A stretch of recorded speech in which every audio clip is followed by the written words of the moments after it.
How to switch your personal account into professional account on Instagram. So first of all, open your Instagram app on mobile and make sure your Instagram account is logged in. Once you have opened it, simply tap on the profile in the bottom right corner shown on the screen. Once you are in your profile interface, simply tap on edit profile. After that, you will be guided to a page where you can edit your profile. From there, simply scroll down and tap on switch to professional account. After that, tap on Next.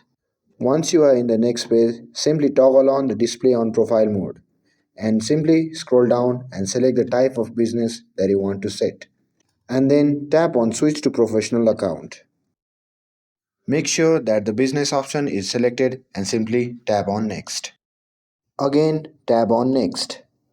And you will enter the page where you need to set up your professional account. You can simply fill out the details to set up your professional account, or you can simply just skip it. Once you have created all the procedure, you have successfully switched your personal account into professional account. I hope you found this video helpful. If you found this video helpful, don't forget to like and subscribe to get updated for more videos. Thanks for watching and I'll see you in the next video.